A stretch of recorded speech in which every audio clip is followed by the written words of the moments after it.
kegiatan yang dilakukan di 10 provinsi, mulai dari BNNP Jatim mengungkap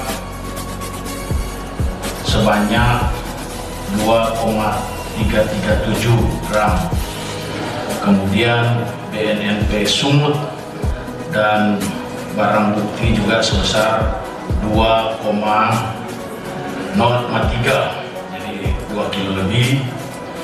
BNNP Sulsel juga mengungkap kasus di Sidrap itu sebesar 1,921 gram.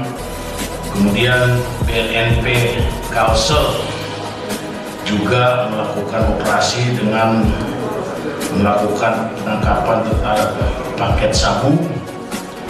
Kemudian BNNP Jateng, baik yang melakukan operasi mandiri maupun bekerja sama dengan Bea Cukai, juga melakukan penangkapan dan penyitaan sebesar 500 gram.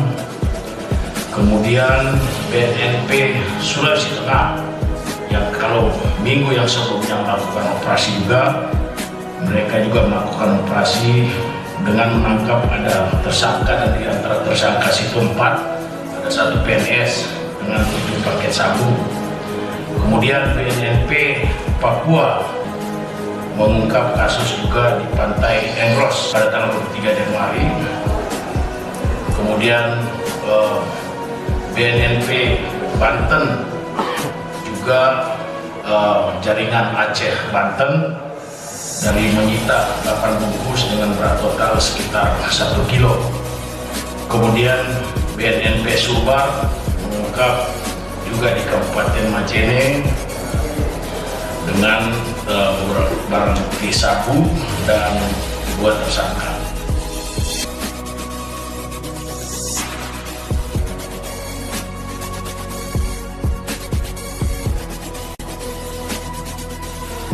Yang perlu saya garis bawahi dalam operasi ini bahwa sejak kita canangkan war on drugs, saat ini juga saya membawa di samping deputi pemberantasan juga deputi pencegahan, karena kalau kita berbicara tentang war on drugs ini, perang terhadap narkoba ini, hilirnya adalah atau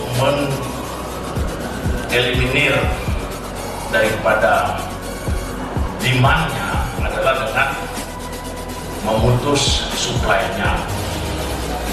Perlu saya sampaikan kenapa kita harus lakukan ini secara terintegrasi. Bagaimana mulai dari hulu sampai hilir, bahkan kita juga melakukan rehabilitasi. Jadi genderang perang telah ditabuh dan kita akan terus melaksanakan program war on drugs. Terima kasih. Mengapa adanya desa bersih narkoba ini? Karena seperti kita ketahui, untuk masuknya narkotika dari luar negeri untuk masuk ke wilayah Indonesia pasti melewati desa ataupun kelurahan, khususnya di pulau-pulau terluar, di mana beberapa kasus mungkin kita bisa lihat yang membawa ratusan kilo hingga 1 kilo, 1 ton, kemudian 1,2 ton, itu juga menggunakan kapal yang tentunya masuknya dari jalur-jalur laut, di mana desa ataupun kelurahan tersebut menjadi tempat masuknya narkoba dari luar negeri. Ya, kami dalam mendukung war on drugs dari pemberdayaan masyarakat, kita memiliki 654 kawasan rawan yang sudah kita datakan, kita petakan, dengan kita mengkategorikan daerah-daerahnya itu menjadi dari daerah aman, siaga, waspada, dan bahaya.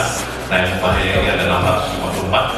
Kita bagaimana berusaha semaksimal mungkin untuk memberdayakan masyarakat di kawasan rawan tersebut dengan kegiatan-kegiatan intervensi kepada masyarakatnya, supaya masyarakat itu mau bergerak untuk empowering, ya, kita mengusahakan mereka bergerak untuk mempengaruhi masyarakat yang lain supaya tidak menggunakan narkoba. Tadi disampaikan bahwa penanganan narkoba memang harus dari hulu ke hilir.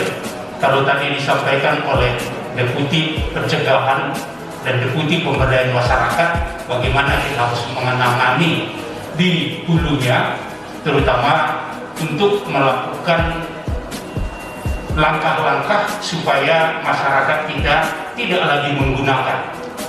Karena kalau masyarakat kita masih tinggi permintaannya, otomatis sindikat-sindikat internasional dan sindikat lokal akan dengan senang hati mensuplai narkoba ke Indonesia.